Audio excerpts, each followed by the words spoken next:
ڕووبەری شارەوانی کەلار فراوان دەکرێت و ڕێوشوێنەکانی دەستپێکردنی فراوانکردنەکەش هەنگاوی بۆ نراوە. بەرپرسانی شارەکەش دەڵێن کەلار پێویستی بەو زیادکردنەیە و ژمارەی دانیشتوانی بەرەو هەڵکشان چووە. و کەلار بەرەو ئەوە ڕواکە بێتە شارێکی گەورە هاوشێوەی محافەزەکان مقاومەتی شاری بۆ دروست بکەین، چ لە پێشانگای نێودەوڵەتی بێ یاخود خزمەت گوزاریەکانی کەرتی تەندروستی و پەروەردە ئەمانە بێ. ئەمە نەخشەیەکە بۆ ڕێکخستنەوە و بۆ فراوانبوونی شار لە چەند ساڵی داهاتووە. باپێی نەخشەی پەسەندکراو 21 کیلۆمەتر دووجا زەوی زیاد دەکرێت بۆ کەلار و ڕووبەری شارەکە لە 35 کیلۆمەتر دووجاوە دەکرێتە 56 کیلۆمەتر دووجا. بڕێر وایە فراوانکردن بۆ شاری کەلار بکرێت کە خۆی یەکدێتەوە لە 8500 دۆنم، ئەمەش لە 4 پارچە زەویە کە ئەکاتە لە زەویەکانی کەلارە، بەردەسوورە، بەرلوتە، سەی خەلیلە. نەخشەیەکی پرۆپۆزەڵی ئامادەکراوە بۆ ئەم 8500 دۆنمە، کراوەتە 7 بەشەوە.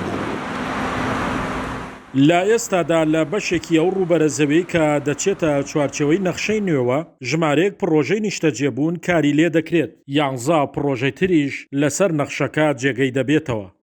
ماوەی 4 ساڵە لە کەلار 6 کۆمپانیای بواری وەبەرهێنانی خانوبەرە سەرقاڵی بنیادنانی 6 پڕۆژەی نیشتەجێبوونن کە 6500 یەکەی نیشتەجێبوون لە خۆ دەگرێت.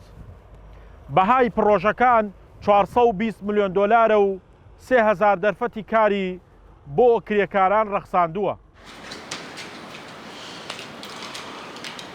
چەند هۆکاری هەیە بۆم بۆ بابەتی یەکە نیشتەجێبوون.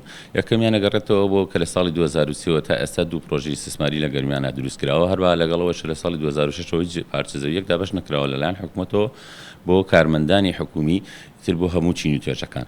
ئەمە بابەتی وەشە کە ئەمە هۆکار بووە لەگەڵەوەیە ساڵانەتەوە هەموو خێزانەکان خێزانی لە دروستە بێت، بۆیە پێویستمان بە یەکەی نیشتەجێبوونە. قەیران نیشتەجێبوون لە گەرمیان بە شێوەیەکی گشتی بەتایبەت لە کەلارە هەیە.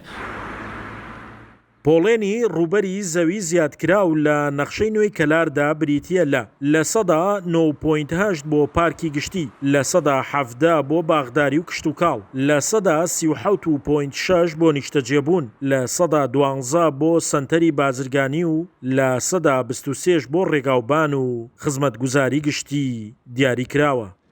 شاخەوان محەممەد، کورسات نیوز، کەلار.